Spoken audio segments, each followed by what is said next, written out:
시간 되었으면 기도하고 시작하도록 하겠습니다. 기도하겠습니다. 참 좋으신 하나님 아버지 감사합니다. 오늘도 저에게 귀한 은혜를 베풀어 주의 말씀을 듣고 예수 그리스도께서 어떤 사역을 하셨는지 어떤 길을 걸어가셨는지 주여 또 배우고 가르치고 또 우리가 학습하며 또 주님을 더욱더 사랑할 수 있도록 은혜를 허락하여 주심에 감사합니다. 우리가 이 귀한 말씀, 귀한 지혜를 가지고 또 주님 말씀대로 주님을 따라 살아가는 우리 귀한 모든 성도들 되게 하여 주시옵소서. 감사드리며 예수님의 이름으로 기도드립니다. 아멘. 오늘은 이제 성경지리 7주차 강의를 시작하도록 하겠습니다. 오늘 7주차 강의는 이제 꽤 많은 내용을 담고 있지만 예수님이 3년차 공생의 3년차 사역에서 예루살렘에서 행하신 일을 좀 더 집중해서 살펴보려고 합니다. 예수님께서 예루살렘에 올라가셨습니다. 그때는 초막절이었던 시간이었습니다. 유대인의 추석이라고도 할 수 있는 초막절입니다. 우리에게는 이제 풍성함과 즐거움이 가득한 한가위 추석이 있다면 유대인에게는 초막절이 있습니다. 음력으로도 우리 추석과 유대인의 초막절이 같아요. 그래서 이해하기 쉬울 거예요. 그냥 우리 추석했다 하면 유대인은 초막절을 했다 이렇게 이해하시면 되겠습니다.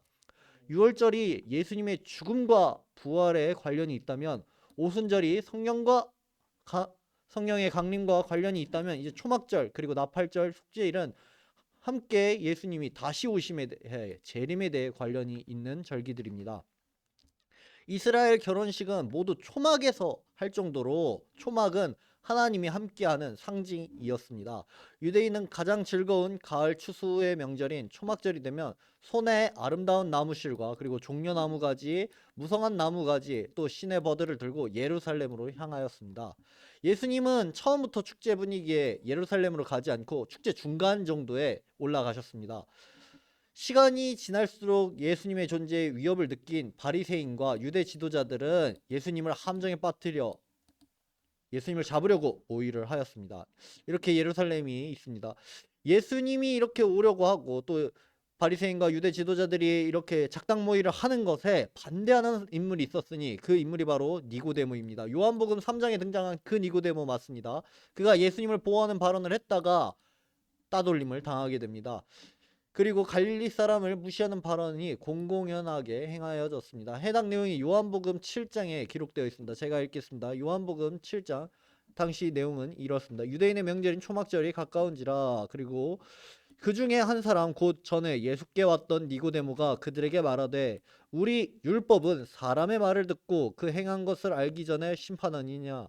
그들이 대답하여 이르되 너도 갈릴리에서 왔느냐 찾아보라 갈릴리에서는 선지자가 나지 못하느니라 하였더라. 그들이 갈릴리를 이렇게 무시하는 발언을 했지만 그들은 선지서를 잘못 이해했기 때문에 이런 발언을 한 겁니다. 요나도 갈릴리 출신이었고 또 심지어 이사야 선지자는 갈릴리에서 가장 위대한 선지자가 날 것이라고 이사야 9장 1절에서 예언을 하였습니다. 전에 고통받던 자들에게는 흑암이 없으리로다. 옛적에는 여호와께서 스불론 땅과 납달리 땅이 멸시를 당하게 하셨더니 후에는 해변길과 요단 저쪽 이방의 갈릴리를 영화롭게 하셨느니라. 초막절 기간은 한 주입니다. 일주일 기간인데 거기서 하루를 더해가지고 총 8일 동안 지켜집니다. 해당 내용이 레위기 23장과 또 민수기 29장에 기록되어 있습니다. 레위기 23장 내용 읽겠습니다. 이스라엘 자손에게 말하여 이르라.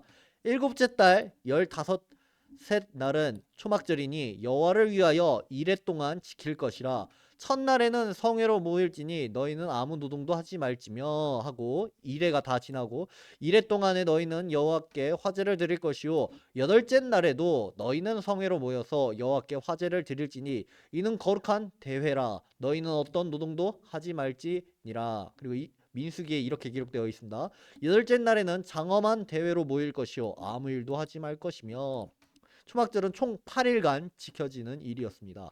초막절은 또 물의 축제와도 맞물려 있습니다. 절기가 끝나고 우기가 시작됩니다. 이제 우리 나라와 이스라엘의 기후가 달랐다고 분명히 말씀드렸습니다.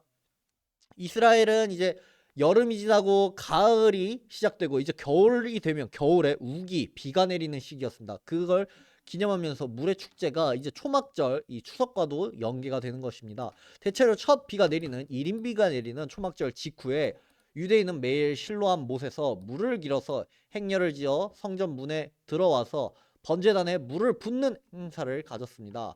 선조들이 광야 생활을 할 때 반석에서 솟아나온 물을 마시면서 한 것을 기념하는 그런 행사였습니다. 예수님은 명절 끝날 곧 초막절이 최고절에 오른 큰 날에 초막절 행사와 관련된 영적 생수에 관한 즉흥시를 낭송하셨습니다. 유대인의 시는 높낮이가 있는 노래라고 할 수 있습니다. 요한복음에 해당 내용 기록되어 있습니다. 7장 37절에서 39절입니다. 명절 끝날 곧 큰 날에 예수께서 서서 외쳐 이르시되 누구든지 목마르거든 내게로 와서 마시라. 나를 믿는 자는 성경의 이름과 같이 그 배에서 생수의 강이 흘러나오리라 하시니 이는 그를 믿는 자들이 받을 성령을 가리켜 말씀하신 것이라. 예수께서 아직 영광을 받지 않으셨으므로 성령이 아직 그들에게 계시지 아니하시더라. 우리가 요한복음 읽을 때 갑자기 예수님께서 명절 끝날에 큰 날에 또 서서 외쳐서 누구든지 목마르거든 내게로 와서 마셔라 라고 하시는 게 이런 문화적인 배경 없이 읽으면 예수님 갑자기 뚱딴지 같은 소리 하시네 라고 생각할 수 있지만, 해당 초막절 끝부분에 이렇게 물의 축제, 이스라엘 선조들이 광야에서 물을 마셨던 것을 기념하면서 했던 축제와 더불어서 예수님께서 이 말을 하셨던 것을 우리가 들으면 예수님께서 목마르거든 내게로 와서 마시라는 게 지금 이 축제 분위기에서, 물을 마시는 이 축제 분위기에서 하시는 말이구나. 더불어서 예수님은 앞으로 성령을 너희에게 베푸실 거라는 걸 얘기하고 있구나라는 걸 우리가 구체적으로 또 풍성하게 이해할 수 있습니다. 또 예수님의 이 초막절 외침은 에스겔서 47장과도 연관이 됩니다. 물은 성령을 상징합니다. 에스겔의 환상에서 보듯 성전에서 나온 물이 강이 되어 광야를 적시고 여매로 빠져나갑니다. 물을 머금은 메마른 광야에 생명나무가 자라고 죽음의 바다라고 알려진 그 여매의 사해에 물고기가 살게 됩니다. 예수 그리스도의 말씀이 광야를 적시고 그에게서 나온 성령이 광야 같은 인생을 살려 꽃을 피우며 향기 나고 열매 맺는 인생으로 만든다는 이야기입니다. 죽음의 땅, 여매 같은 이방에 그의 생수로 죽은 자가 살아나는 역사가 일어납니다. 이 일은 마가 다락방에 성령이 임하신 후 성취되기 시작합니다. 여기서 한번 성경의 명절에 대해 저희가 이렇게 달력을 가져왔습니다. 한번 살펴보시겠습니다. 먼저 크게 바깥 원에 여기 있는 이 큰 원에 여기 월별로 제가 써놨죠. 이 월은 우리가 1월, 2월 하는 우리 달력이 아니라 유대인 달력입니다. 유대 1월이면 우리식으로 얘기하면 한 3월에서 4월 정도입니다. 여기 안쪽에 있는 이 월수가 이제 우리가 평소 쓰는 월수입니다. 오늘이 5월 3일 정도니까 우리는 5월이고 유대 달력으로 하면 2월과 3월 정도 중간에 있다라고 보시면 되겠습니다. 그리고 바깥 원 안에 여기 가로로 써있는 이 작은 월은 우리 달력의 음력입니다. 그러니까 우리 음력으로 1월이면 유대 달력으로 12월이고 우리 음력으로 2월이면 유대 달력으로 1월이고 이런 식으로 됩니다. 그러니까 오늘이 5월인데 음력으로는 아마 3월 정도 될 겁니다. 3월이면 그럼 유대 달력으로는 2월 정도 됩니다. 유대 명절의 시작은 이 달력의 시작은 6월절로 시작이 됩니다. 유대 명절은 음력을 사용하고 우리나라보다 1개월 빠릅니다. 6월절, 오순절, 초막절이 제일 큰 유대의 3대 명절입니다. 6월절은 무교절과 또 초실절, 오순절로 바로바로 쭉쭉쭉 이어집니다. 그리고 초막절은 여기 있는 초막절은 나팔절과 속죄일로 연결이 됩니다. 그리고 성경에 이제 한 번 등장하는 수전절이 있고 또 불임절이라고 우리가 에스더서 읽으면 나오는 기념하는 에스더의 그 사건을 기념하는 불임절이 이렇게 우리 달력으로는 1월 달에 그리고 또 수전절은 9월쯤 우리 달력으로는 한 11월 12월 이때쯤에 일어납니다. 유대 명절 중에 7대 명절은 이런 불임절과 수전절을 제외한 초막절, 속죄일, 그리고 나팔절, 속죄절, 그리고 오순절, 초실절, 무교절, 6월절을 7대 명절로 취급을 합니다. 네, 질문이요. 불임절이 뭐냐? 자, 제가 또 성경 구절 가져왔습니다. 불임절 에스더서 9장을 읽어보면 이렇게 기록되어 있습니다. 에스더 9장입니다. 25절부터 읽겠습니다. 에스더가 왕 앞에 나아감으로 말미암아 왕의 조서를 내려 하만이 유다인을 해하려던 악한 꾀를 그의 머리에 돌려보내어 하만과 그의 여러 아들을 나무에 달게 하였으므로 무리가 부르의 이름을 따라 이 두 날을 불임이라 하고 유다인이 이 글의 모든 말과 이 일에 보고 당한 것으로 말미암아 뜻을 정하고 자기들과 자손과 자기들과 합한 자들이 해마다 그 기록하고 정해놓은 때에 이 두 날을 이어서 지켜 패하지 아니하기로 작정하고 각 지방 각 읍 각 집에서 대대로 이 두 날을 기념하여 지키되 이 불임일을 유다인 중에서 패하지 않게 하고 그들의 후손들이 계속하여서 기념하게 하였더라 합니다. 그러니까 불임절은 출애굽해서 생겨난 일이 아니라 출애굽하고 한참 뒤에 에스더 왕후가 하만을 무찌른 그 하나님의 섭리하심을 따른 그 일을 본 사람들이 유다인들이 이 날을 기념하여 불임절을 만든 것입니다. 수전절은 또 이후에 또 74페이지에서 따로 설명하겠습니다. 수전절은 그 뒤로 더 한참 뒤에 이후 마카비 혁명이 일어났을 때 기념하는 그 수전절입니다. 성경에서 등장하는 절기는 수전절을 제외한 나머지 절기고 수전절은 이후 등장하는 절기입니다. 그 중에서 우리 특별히 기독교 우리 개신교에서 성취된 명절을 지킵니다. 유월절 기간은 우리가 예수님의 고난주간과 부활주일로 지키고 오순절은 성령 강림주간과 맥주절로 지키고 초막절은 우리가 추수감사절로 지킵니다. 해당 내용이 이제 성경의 명절에 관한 내용이었습니다. 이제 다음으로 넘어가서 빛의 축제와 가늠한 여인 보시겠습니다. 초막절 행사가 끝나고 예수님은 얼마 동안 예루살렘에 계셨습니다. 감람산 동쪽 베다니에 머무시다가 가늠한 여인의 문제를 해결하고 빛으로 오신 자신과 그리스도에 대해 가르치셨습니다. 초막절 마지막 날 성전을 밤새도록 빛으로 밝히는 축제가 있습니다. 이를 염두에 두고 예수님은 나는 세상의 빛이다 라고 선언을 하십니다. 밤새도록 춤을 추는 이 빛의 축제는 사람들을 흥분시켰습니다. 결국 한 여인이 간음에 이르렀습니다.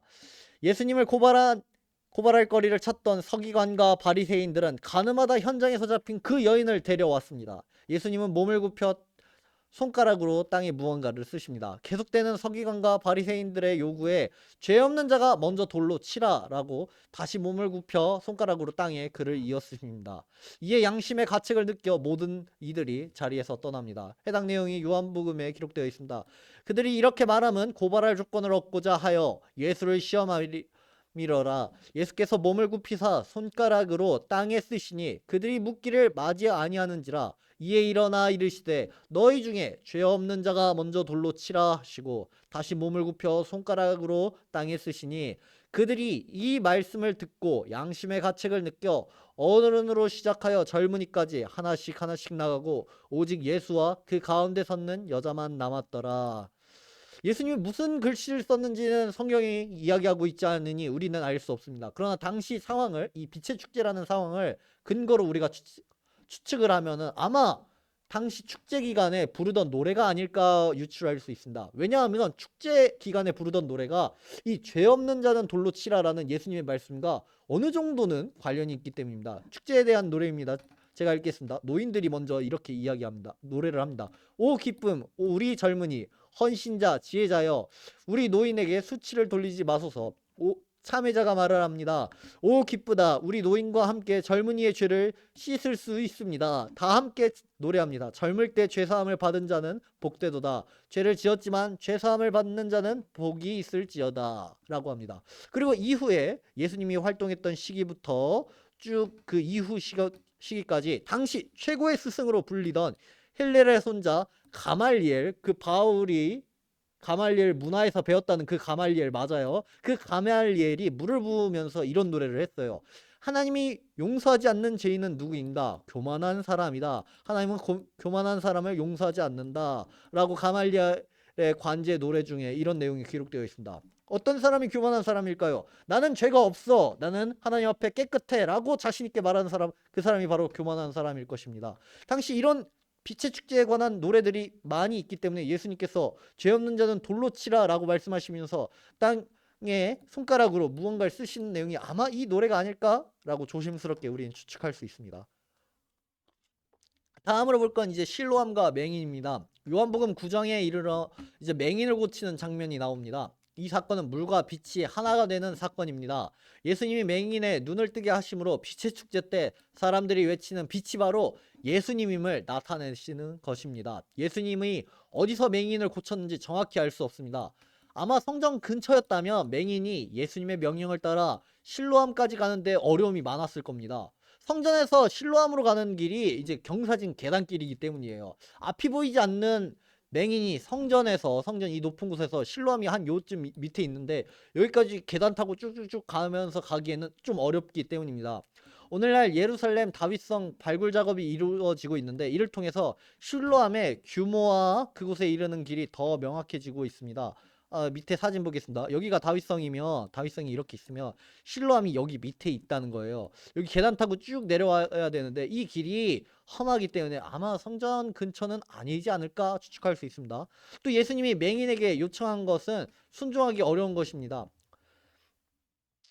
그렇기 때문에 예수님이 거기로 가라라는 건 성전에서 예수님이 맹인에게 너 실로암에 가서 실로암에 가라라고 한 건 어려운 일입니다. 실로암은 보내심을 받았다라는 뜻이 포함되어 있습니다. 정결 예식을 행하는 물은 흐르는 샘물을 사용하려 합니다. 유대인들은 명절 전에 그릇 등을 이 실로암에서 씻습니다. 샘이라는 글자와 눈이라는 글자는 히브리어 단어 아인이라고 합니다. 우리가 사과를 먹는 사과도 있고 잘못을 용서하는 사과도 있는 것처럼 사과가 있는 것처럼 아인이라는 단어에 눈이라는 뜻도 있고 샘이라는 뜻도 있습니다. 실로암이라는 샘에 가서 눈을 뜨게 했다라는 것은 굉장히 언어 유희를 사용하는 모습입니다. 눈을 뜨게 했다는 의미가 또 담겨져 있습니다. 예수님은 어떻게 하든 사람들의 믿음의 눈을 뜨게 하려고 하셨습니다. 또한 예수님이 마가 다락방에서 유월절 준비를 명할 때에도 제자들에게 이곳에서 물을 떠가는 사람을 따라가라고 명령을 하십니다. 해당 내용이 누가복음에 기록되어 있습니다. 이르시되 보라 너희가 성내로 들어가면 물 한 동이를 가지고 가는 사람을 만나리니 그가 들어가는 집으로 따라 들어가서 실로암은 이런 뜻입니다. 이르시되 실로암 못에 가서 씻으라 하시니 이 내용이 이 명령이 맹인에게 하신 예수님의 명령인데 성전에서 하셨다면 맹인이 가기 어려우니 아마 성전 근처가 아닐 거라 우리가 추측할 수 있습니다. 실로암을 번역하면 보냄을 받았다라는 뜻입니다. 맹인이 이에 가서 씻고 밝은 눈으로 예수님께 돌아왔습니다. 실로암은 사실 샘이 아닙니다. 샘이라고 하면은 어떤 물이 솟아나는 걸 우리가 샘이라고 하잖아요. 근데 실로암은 샘이 아니에요. 왜냐면 샘의 근원은 실로암 북동쪽에 있는 기드론 골짜기에 있는 기혼 샘에서 물이 흐르고 흘러서 실로암에 모인 것입니다. 우리가 구약 성경 읽을 때 실로암이 등장을 안 한 거는 이후에 등장하기 때문이에요. 예루살렘 성의 유일한 샘인 기혼 샘은 다윗성 동쪽 기슭에 위치하였습니다. 그러나 적이 이 기온샘으로 인하여 침입을 자주 하는 그런 위험이 있었기 때문에 히스기야 왕이 아수르의 침략을 예상하고 수로를 들어서 성 밖의 물을 큰 성 안으로 끌어들였습니다. 이때 물을 모은 저수조가 실로암 연못입니다. 만약 아수르가 이 성을 포위하고 이렇게 진을 쳤는데 성 밖에 있는 기온샘을 아수르가 점령을 한다면 성 안에서 아무리 열심히 항전을 하더라도 물이 떨어지면 금방 항복을 할 수밖에 없으니 히스기야가 이 기온샘의 물을 성전 안으로 성 안으로 끌어들인 게 바로 실로암 연못이라고 할 수 있는 것입니다. 기온샘에서 실로암까지 이르는 히스기야 터널의 길이는 약 533m 에서 570m 정도 되는 길이입니다. 오늘날 이스라엘 이제 이렇게 가시면 기온샘이 여기 있으면 다윗성이 여기 있고 이렇게 기드론 골짜기가 위에 있고 기온샘이 여기 있으면 여기 밑으로 가서 실로암 연못이 여기 있습니다. 오늘날에도 실로암 연못이 이게 실로암 연못이 따로 돼 있지 않고 실로암에 모스크가 이슬람 모스크가 있어요. 이렇게 실로암 연못이 이런 식으로 남아 있습니다. 여기에 이제 그 물이 모였다는 것이죠. 여기가 실로암 연못입니다. 예수님 시대에 이 물을 저장하던 이 연못을 실로암이라고 부른 것은 기온샘에서 그 물을 그 못까지 보냈기 때문에 보냄받은 물이기 때문에 실로암 저기 기온샘에서 여기로 보냈다 해서 여기 이름을 뭐로 할까요? 보내받은 곳이니까 실로암이라 부르자 라고 했던 것입니다. 보내다라는 뜻을 가진 실르아흐라는 단어에서 유래를 했습니다. 실로암은 그대로 보냄 받은 연못입니다. 기운샘 앞에서 두 가지 사건이 있었습니다. 솔로몬이 기름 부음을 받았고 이사야가 기운샘 앞에서 윗못 수도 끝 세탁자 밭 큰 길에서 아하스 왕을 만났습니다. 해당 내용이 이사야 7장 3절에 있습니다. 그때 여호와께서 이사야에게 이르시되 너는 내 아들 스알야숲은 윗못 수도 끝 세탁자의 밭 큰 길에 나가서 아하스를 만나. 북쪽 이스라엘과 아람이 유다를 쳐들어왔을 때 이 이사야는 하나님이 도우실 테니 징조를 구하라 라고 말씀하였습니다. 그러나 아하스 왕은 이미 아수르에게 도움을 청했기 때문에 징조는 필요 없다라고 했습니다. 그러자 이사야가 선포합니다. 그러므로 주께서 친히 징조를 너에게 주실 것이다. 보라, 처녀가 잉태하여 아들을 낳을 것이요 그의 이름을 임마누엘이라 하리라. 지금 이사야가 우리가 유명한 이 구절을 했던 장소가 어디냐? 바로 기온샘 앞에서, 여기 기온샘 있는 요 앞에서 이야기를 했고, 보라, 처녀가 잉태하여 아들을 낳으리니 이 이야기를 했고, 보냄받은 그 연못에서 지금 예수님께서 맹인을 고치는 역사가 있었다는 것입니다. 임마누엘이라는 하나님이 함께 하심이 악인에게는 심판입니다. 이 임마누엘은 얼마 후 그의 아들 히스기야 왕 때 임하였습니다. 이사야가 예언했던 그 자리에 아수르 장군 랍사게가 서서 항복을 종용했습니다. 해당 내용이 이사야 36장에 기록되어 있습니다. 아수르 왕이 라기스에서부터 랍사게를 예루살렘으로 보내되 대군을 거느리고 히스기야 왕에게로 가게 하매 그가 윗못수도 곁 세탁자의 밭 큰 길에 섬에, 지금 여기 방금 전에 이사야가 갔던 그곳에 랍사게가 또 왔다는 거예요. 이사야가 예언했던 그 자리에 아수르 장군 랍사게가 서서 항복을 종용했던 이 사건은 1차적인 성취입니다. 그러나 이후 1차적인 임마누엘은 하나님이 심판하였다는 것이죠. 랍사게가 하나님의 심판, 하나님이 함께 하심으로 심판하였다. 그런데 그 세탁자의 물이 실로암으로 바뀌었습니다. 히스기야가 기온샘을 봉쇄하고 그 물을 실로암으로 보낸 것이죠. 신약시대의 기온샘은 막혀있고 이제는 없어요. 이제는 기온샘 저 위치로 가도 막혀있어요. 뭐가 없어요. 이 실로암 이쪽으로 오셔야 되는데 실로암만 있습니다. 예수님은 기온샘이 아닌 보냄받은 물 실로암에 오셔서 맹인을 실로암으로 보내신 것입니다. 예수님이 맹인을 성전 근처에서 치료했다면 맹인은 내려오기 힘든 계단을 순종하여 내려온 것입니다. 그리고 그곳에서 보냄받은 임마누엘 주님을 다시 만난 셈입니다. 생수가 그의 눈에 되었을 때, 실로암 물이 그 맹인의 눈에 되었을 때 그의 눈이 뜨여진 사건이죠. 예수님이 또 양의 비유를 하십니다. 예루살렘에 계실 동안에 예수님은 유다의 대표적인 사업인 목양을 잊지 않으셨습니다. 다윗이 목동 생활을 한 유대 산지에서 양의 우리를 비유로 말씀하시며 자신을 선한 목자라고 예수님께서 말씀을 하십니다. 목자가 악하거나 약하면 늑대들이 와서 양을 잡아먹어도 아무런 조치를 취하지 않습니다. 그러나 헌신적인 목자는 필사적으로 양을 지킵니다. 그리고 잠을 잘 때에도 양 입구에서 잡니다. 주님은 우리를 지키느라 양의 문이 되셨습니다. 해당 내용이 요한복음 10장에 기록되어 있습니다. 그러므로 예수께서 다시 이르시되 내가 진실로 진실로 너희에게 말하노니 나는 양의 문이라. 예수님께서 양의 문이라고 말을 한 게 무슨 뜻이죠? 그 말이 양의 우리의 문이다. 늑대나 악한 양을 공격하러 오는 대적으로부터 예수님께서 지키신다라는 것을 이렇게 비유를 통해 당시 사람들이 잘 알고 있는 이 양치기를 통해 이야기하신 것입니다. 또 예수님께서 12제자를 파송하셨던 것처럼 이제는 70인의 제자를 파송하는 사건이 예루살렘에서 벌어집니다. 이 전도 훈련이 어느 장소에서 일어난지 우리는 알 수가 없어요. 다만 예수님께서 언급하신 지명이 소돔, 고라신, 벳세다, 가버나움, 두로와 시돈인 점을 보아서 아마도 예루살렘 북쪽으로 추정을 할 수 있습니다. 이렇게 지리가 있으면 예루살렘 이 위쪽에서 북쪽 지역으로 요 위쪽으로 향했던 것으로 우리가 생각할 수 있습니다. 여매와 가까운 요단강 근처부터 갈릴리 북쪽에 이르는 넓은 지경에 제자들을 파송하신 것으로 보입니다. 예수님은 이렇듯 사역을 마치실 때가 가까우자 제자들을 실습시키는 훈련을 자주 가지셨습니다. 예수님의 교육법은 단순히 이론으로 그치는 것이 아닙니다. 실습을 겸하는 훈련이었습니다. 해당 내용이 누가복음 10장 1절에서 11절까지 기록되어 있습니다. 제가 읽겠습니다. 그 후에 주께서 따로 70인을 세우사 친히 가시려는 각 동네와 각 지역으로 둘씩 앞서 보내시며 이르시되 추수할 것이 많되 일꾼은 적으니 그러므로 추수하는 주인에게 청하여 추수할 일꾼들을 보내 주소서 하라. 갈지어다 내가 너희를 보냄이 어린 양을 이리 가운데로 보낸 것과 같도다. 전대나 배당이나 신발을 가지지 말며 길에서 아무에게도 문안하지 말며 어느 집에 들어가든지 먼저 말하되 이 집이 평안할지어다 하라. 만일 평안을 받을 사람이 거기 있으면 너희의 평안이 그에게 머물 것이요 그렇지 않으면 너희에게로 돌아오리라. 그 집에 유하여 주는 것을 먹고 마시라. 일꾼이 그 삭을 받는 것이 마땅하니라. 이 집에서 저 집으로 옮기지 말라.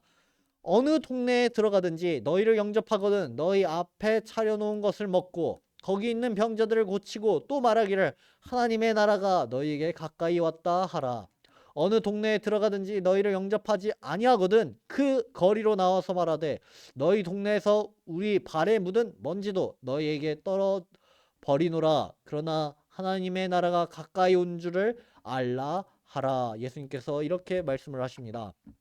전도를 통해 사탄을 굴복시킨 간증을 하는 제자들에게 예수님께서 이렇게 이야기하십니다. 누가복음 10장 18절입니다. 예수께서 이르시되 사탄이 하늘로부터 번개같이 떨어지는 것을 내가 보았노라. 이 장면은 요한계시록의 하늘의 전쟁과 일치합니다. 요한계시록 12장의 내용입니다.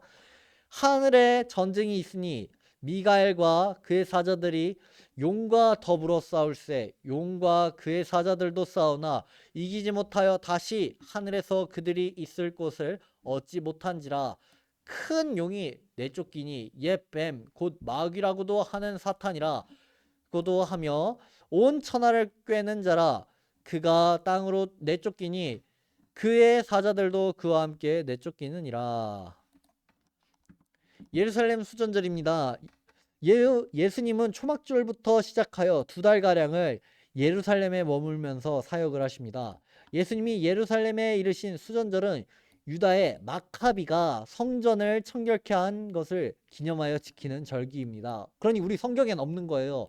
요한복음에 딱 한 번 이 수전절이 등장을 합니다. 수전절이라는 단어가.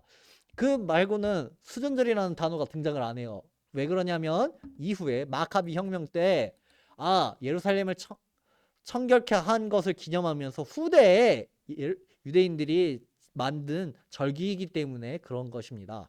히브리어로 하누카라고 불리는 수전절은 유대력으로 이제 거슬러 이제 유대력 음력 9월 25일인데 우리나라 음력 10월 25일로 대략 크리스마스와 비슷한 시기에 지켜질 때가 많습니다. 그러니까 우리 태양력으로 하면은 12월 25일 우리가 성탄절이라고 하는 그 날과 이 하누카가 얼추 맞습니다. 수전절의 유래에 대해서 이야기 한 번 더 하자면 BC 2세기경 하스모니아 가문의 주도하에 헬라 사람으로부터 예루살렘 성전을 되찾고 성전을 청결케 한 날입니다. 성전 청결에 8일이 걸렸습니다. 일설에 의하면 성전 청결 동안 하루밖에 사용하지 못하는 성전 촛대의 기름이 8일 동안 탔다고 합니다. 원래 초가 하루 정도 불을 타고 이제 나머지가 다 꺼져서 없어져야 되는데 이 성전 청결을 하는 동안에는 이 초가 놀랍게도 8일 동안이나 계속 탔다는 일설이 있습니다. 그래서 이를 기념해서 이 하누카 이 명절에 한 개씩 하루에 한 개씩 8일 동안 8개의 촛불을 킵니다. 이때 사용되는 촛대를 하누키아라고 하면서 모두 9개가 되는 가운데는 불쏘시개로 여기는 불쏘시개 용도로 사용하는 이 초가 이 수전절 가정마다 촛대를 밝히는 빛의 절기입니다. 우리가 이스라엘 뭐 그림이나 이런 거 볼 때 이런 초 이런 거 많잖아요. 이게 바로 그 이후에 나오는 수전절을 기념하는 초입니다.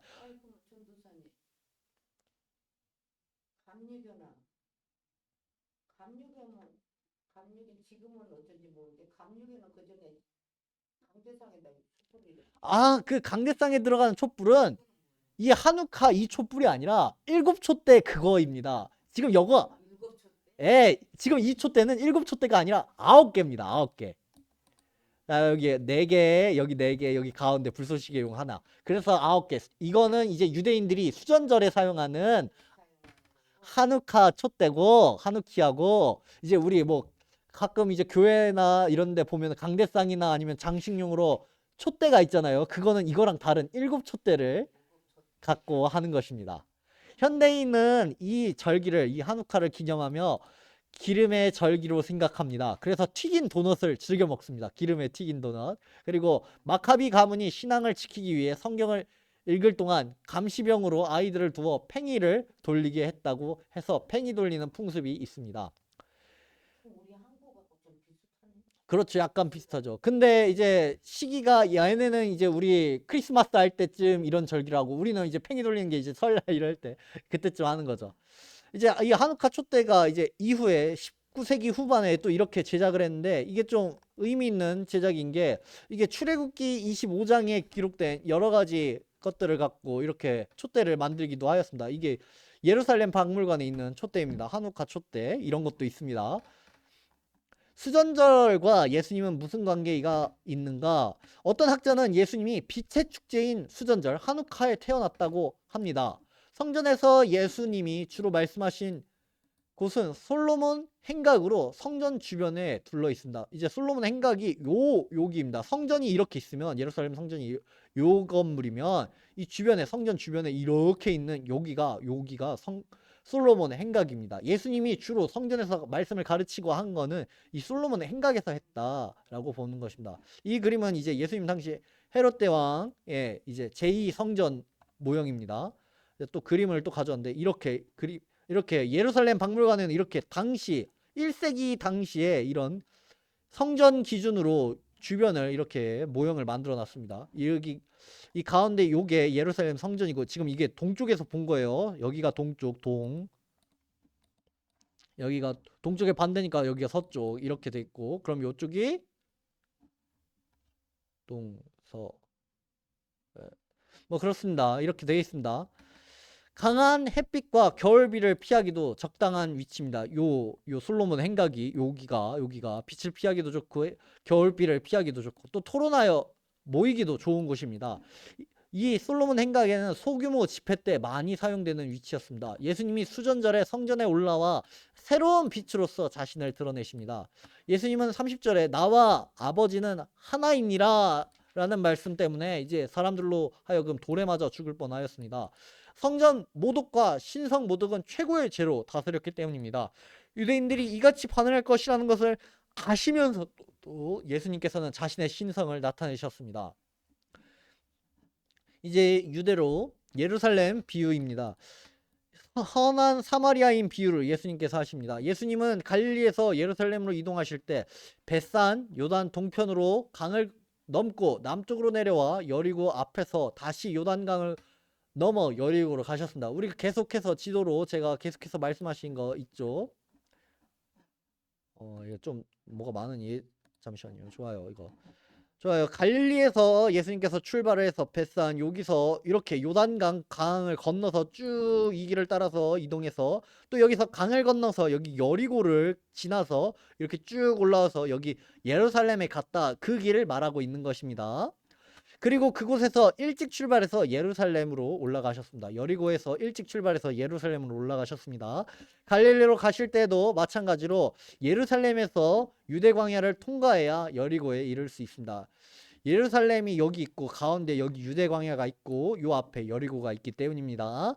예루살렘에서 여리고로 가는 길은 결코 쉽지 않습니다. 이 길은 강도들이 우글거리고 우범지역으로 악명 높았습니다. 그만큼 이 길은 황량하고 삭막하며 위험한 광야길입니다. 우리가 함께 가지 않으면 안 되는 곳입니다. 지도로 보니까 이게 좀 짧아 보이는데 직선거리로 여리고에서 예루살렘까지 한 23km 정도 됩니다. 근데 이 길이 평지가 아니라 오르막길이라고 이렇게 경사진 길이라고 했습니다. 뭐 광야이기 때문에 뭐 근처에 뭐 아무것도 없어요. 도시가 있는 것도 아니고 뭐가 없기 때문에 한 번에 쭉 올라와야 되고 한 번에 쭉 내려가야 합니다. 가운데서 광야에서 강도나 도적대를 만나면 이제 꼼짝없이 모든 걸 빼앗기거나 생명의 위험을 당할 수 있기 때문입니다. 절기로 인하여 예루살렘에 수많은 유대인들이 왔다 갔다 합니다. 저번에도 말씀드렸지만 이 가운데 여기가 사마리아 땅이기 때문에 예루살렘에 갈 때 많은 유대인들이 이렇게 직선으로 이렇게 안 가고 굳이 돌아가서 이렇게 갔고, 많은 사람들이 이 여리고에서 예루살렘으로 가는 이 유대 광야길을 잘 알기 때문에 예수님께서 선한 사마리아인 비유를 했을 때 그 이야기의 배경이 바로 이 유대 광야라는 것을 그 당시 사람들은 이해를 했을 것입니다. 그래서 우리가 이 선한 사마리아 비유를 듣거나 읽을 때, 아니 얘는 굳이 이상한 길 가가지고 강도를 만났네, 이렇게 이해하시면 안 되고, 아 당시에 길이 이렇기 때문에 이렇게 강도를 만났구나 라고 이해하시면 되겠습니다. 당시에 강도가 많이 있었습니다. 율법교사는 이웃을 내 자신과 같이 사랑하라는 말씀에서 이웃이 누구인지 말해달라고 했습니다. 예수님은 선한 사마리아인 비유를 말씀하시며 진정한 이웃이 바로 그들이 이방인 취급을 하는 사마리아인이라고 하셨습니다. 진정한 이웃은 평범한 상황에서는 분간하기 어렵습니다. 광야같이 언제 강도를 만나 위험에 빠질지 모르는 상황에서 참된 이웃이 드러납니다. 본능을 억누르고 손해를 감수하면서 타인을 도와주는 사람이 바로 이웃입니다. 선한 사마리아인은 죽어가는 이웃을 여관으로 데려가 대접함으로 손해를 마땅않고 끝까지 보살펴 주었습니다. 기도를 가르치십니다. 이 기간에 예수님은 다양한 말씀을 해주십니다. 특히 마태는 앞부분에서 기록한 주님이 가르쳐준 기도를 누가는 이 기간에 기록을 합니다. 차례대로 적었다면 아마 이때가 맞을 겁니다. 주님이 가르쳐주신 기도는 하나하나가 기도 제목입니다. 그중 중요한 요소는 기도 순서입니다. 예수님은 전반부에 하나님을 향하여, 또 후반부에는 우리 삶을 위하여 기도하도록 가르치십니다. 이 순서가 중요합니다. 그의 나라와 의를 먼저 구하면 그 외 모든 것을 더하신다는 말씀을 우리는 기억해야 할 것입니다. 일상에서 소재를 들어서 또 예수님께서 가르치십니다. 예수님이 이 기간에 이제 요나의 표적과 참새와 우리의 생명을 비교하는 말씀, 실로암 망대, 그리고 무화과 나무, 겨자씨만한 믿음 등을 이야기하십니다. 모두 이 시대를 이해하고 그리고 그 땅과 나무, 동물들을 이해해야 알 수 있는 비유입니다. 해당 내용이 이제 마태복음과 누가복음 곳곳에 기록되어 있습니다. 우리가 그동안 성경지리 하면서 또 앞부분에 개관 부분 보면서 해당 부분을 읽으시면 예수님께서 하신 이 비유들이 어느 정도는 이해가 될 것입니다. 베레아 부분 보겠습니다. 이제 예수님께서 수전절 사건으로 예루살렘 사람들에게 위협이 심해졌습니다. 예수님이 수전절 마지막쯤에 나는 하나님의 아들이라 라고 이야기를 하셨지 않습니까? 쭉 위에서 예수님이 여기서 나와 아버지는 하나이니라 라고 이야기한 그것 때문에 이제는 예루살렘에서 함부로 활동하기가 너무 어려워요. 예루살렘에서는 예수님이 신성모독한 사람이기 때문에 돌로 쳐 죽이려고 하는 것입니다. 예루살렘 사람들은 상당히 수구적이고 보수적입니다. 예수님은 요한이 세례를 베풀었던 요단강 건너편 베다니로 물러가셨습니다. 이렇게 염에 사해바다가 있으면 여기 요단강이 있고 여기 요쯤이 그 판자촌이라고 하는 베다니 지역이죠. 여기에 예수님께서 가신 것입니다. 행정구역상 베레아 지역에 위치한 베다니는 갈릴리를 다스리던 헤롯 안티파스의 통치구역이었습니다. 갈릴리 사람들이 많이 있는 곳이죠. 행정구역이 같으니까 갈릴리 사람들도 이곳으로 같이 간 겁니다. 갈릴리는 이방인이 둘러싼 지경이었습니다. 수리아, 베니게, 사마리아, 데가볼리 사람들이 드나들면서 문화적 영향력을 많이 갈릴리에 끼쳤습니다. 그래서 갈릴리 사람들은 개방적일 수밖에 없었습니다. 그러나 성전이 있는 예루살렘은 달랐습니다. 정치적으로 또 종교적의 중심지였기 때문에 조금은 정치적으로는 개방적일지 모르지만 헬라 문화권이라든지 로마로 인하여 개방적일지 모르겠지만 종교적으로는 굉장히 보수적이었습니다. 아브라함이 이삭을 바쳤던 그 모리아산이 바로 예루살렘 성전이고, 그렇기 때문에 굉장히 여기는 종교의 중심지이기 때문에 도저히 종교적으로는 타협이 안 되는 그런 장소였기 때문입니다. 그래서 여기서 예수님께서 나와 하나님 아버지는 한 분이시다라고 하는 것은 정말 이 사람들로 하여금 예수님을 죽일 수밖에 없는, 예수님은 신성모독을 한 그런 사람으로 인식이 됐다는 것이죠. 우리가 계속해서 예수님 공생애를 보았습니다. 예수님 초반에는 바리새인도 예수님께 관심을 갖고 한번 우리와 함께 할 수 있지 않나 확인도 해보고 그런 관계였을지 모르겠지만 이제 3년차로 오면서 예수님께서 수전절에서 나와 하나님 아버지는 한 분이시다 하는 것 때문에 이제는 바리새인도 사두개인도 서기관도 제사장도 예수님을 죽이려고 하는 것입니다. 그래서 성경을 그냥 쭉쭉쭉 읽으시면서 갑자기 얘네가 죽이려고 하네? 이렇게 보시면 안 되고 이런 사건이 있었기 때문에 이들이 예수님을 죽이려고 하는구나 라고 이해하시면 좋겠습니다. 정치적, 종교적으로는 이 예루살렘은 굉장히 보수적인 장소입니다. 교통이 열려있는 평지가 아닙니다. 산지입니다. 이런 산이에요. 예루살렘 산이. 그래서 이런 곳에서는 신성 모독이 굉장히 예민한 문제였습니다. 예수님이 그래서 예루살렘에서 더는 활동을 안 하시고 예루살렘에서 나가셔가지고 여기서 예루살렘에서 쭉 올라가셔서 여기 예루살렘 성전이 있는 여기서 쭉 올라가셔서 여기가 이제 감람산 있는 데고 여기서 쭉 올라가시면서 여기 광야를 유대 광야를 지나고 여기 여리고를 지나고 삭개오 만난 여기 여리고도 지나고 요단강 여기 가운데 있는 요단강을 건너서 여기가 이제 판자촌 베다니 지역입니다. 세례 요한이 세례를 베풀었던 그 판자촌 어렵고 힘든 사람들 살았던 그 베다니 지역에서 예수님 복음을 전하고 또 활동을 마지막으로 이어서 하시는 것입니다. 여기가 방금 설명드렸던 저기 갈릴리 여기 있던 여기 헤롯 안티파스가 여기를 다스리는데 여기 요단강을 기점으로 요단강을 기점으로 이렇게 반 뚝 떼어가지고 요 지역이 헤롯 안티파스가 다스리니까 갈릴리 사람들도 이렇게 예루살렘 올 때도 굳이 그 행정구역이 다른 지역을 통해서 가지 않고 같은 행정구역 안에서 활동하기 위해서 여기 베다니 지역을 많이 오고 가고 했으니까 예수님이 굳이 사람이 없는 곳에 가신 게 아니라 사람들이 많이 있는 곳에 가셔서 또 가르침을 전하신 것입니다. 예수님을 죽일 때 대제사장이 사용한 비장의 무기가 바로 신성 모독이었습니다. 이런 강한 위협에 예수님은 잠시 몸을 피하셨습니다. 요한이 세례를 베풀던 곳이 바로 베레아 베단이었습니다. 세례 요한이 회개의 세례를 베풀었던 베단이 이름은 그대로 가난한 사람들이 사는 곳이었습니다. 그들은 가난한 마음으로 요한을 받아들였고 이어서 예수님의 길을 곱게 한 요한을 받아들였으니 그 길에서 걸으실 예수님의 복음도 받아들이기 쉬웠던 것이죠. 천국은 가난한 자의 것이었습니다. 다른 복음서는 이 지경에서 활동한 예수님의 사역을 거의 다루지 않습니다. 그러나 누가는 많은 지면을 할애 잃어버린 자의 비유를 언급을 합니다. 누가는 이방인이었기 때문입니다. 그래서 소외된 자, 여자, 죄인, 잃어버린 자에 대한 비유를 많이 기록하고 있습니다.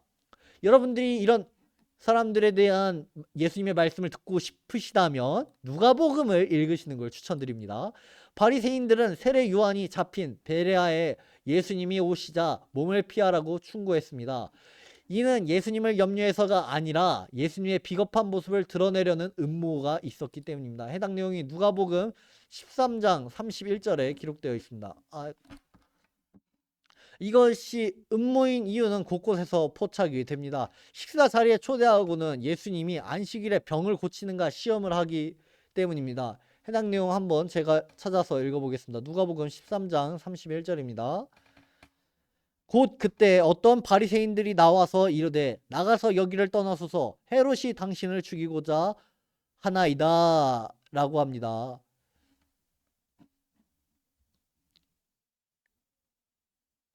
그러나 예수님은 식사 자리에서도 겸손한 자리에 앉을 것을 가르치셨고 잔치 비유를 들어 천국 복음을 전파하셨습니다. 특히 잃어버린 양과 탕자 비유를 통해 소외된 사람들과 여인들에게 초점을 맞춘 말씀을 나누셨습니다. 요단 동편 베다니 부근은 세례 요한이 세례를 베풀었던 장소입니다. 이제 세례 요한은 죽었지만 세례 요한이 전하고자 한 예수 그리스도가 이 땅에 오셨습니다. 같은 장소에 와서 겨울을 나며 말씀을 나누셨습니다. 세례 요한을 죽인 헤롯 안티파스는 세례 요한이 사역한 곳에 그보다 더 능력이 있는 더 큰 인물이 나타난 사역을 했다는 말씀에 간담이 선을 했을 것입니다. 이 지도는 이제 1세기 유대 지도입니다. 이 지도를 보시면서 이제 예수님께서 어디서 활동을 했는지 좀 살펴보면 좋겠습니다. 여기 데가볼리라고 하는 데가볼리스도 있습니다. 예수님이 피신하신 지역을 페레아라고 부릅니다. 요 지역이죠. 요 지역. 요단강 건너서 여기 유다 지역, 유다 땅 있고 여기 예루살렘 여기 있고 여기가 여리고 여기 작게 여기가 여리고면 요 지방이 베레아 지방입니다. 베레아 땅에 이르렀다라고 했으니까 가까운 땅인가 보다 그렇게 생각하시지 마시고 약간 우리 서울의 강동구 땅에 이르렀다 하면 강동구가 길동도 있고 천호동도 있고 명일동도 있잖아요. 어디에 이르렀냐면 여기 요단강 건너 요 부분에 여기 베다니 지역에 베레아의 베다니 지역에 예수님께서 활동하셨다 이해하시면 좋겠습니다. 베레아라고 합니다. 베레아 이거 페란이라고도 하는데 헬라어로 이 베레아가 건너편이라는 뜻입니다. 베레아는 건너편 지방이라는 의미로 요단강 건너편 저 동편 지방이다라고 합니다. 사도행전에 나오는 베레아는 데살로니가 근처에 있는 작은 도시입니다. 여기 베레아랑 다른 거예요. 사도행전의 베레아는 저기 데살로니가 근처에 있는 작은 도시고 여기 예수님 복음서에 나오는 베레아는 여기 요단강 건너편을 이야기하고 있습니다. 예수님 당시 베레아도 갈릴리처럼 요 지역도 여기 갈릴리 지역을 다스리는 인물이 여기 갈릴리 지역을 다스리는 인물이 헤롯 안티파스였고 여기 베레아도 이렇게 헤롯 안티파스가 이렇게 쭉 다스렸으니 갈릴리 사람들이 예루살렘 갈 때 굳이 사마리아 땅을 이렇게 가지 않았고 이렇게 가서 이렇게 강 건너서 다시 여기 강 건너서 이렇게 갔다고 했다는 것입니다. 예수님 당시 베레아도 갈릴리처럼 헤롯 안티파스가 다스렸고 세례 요한을 잡아 죽인 마케루스 요새가 있었습니다.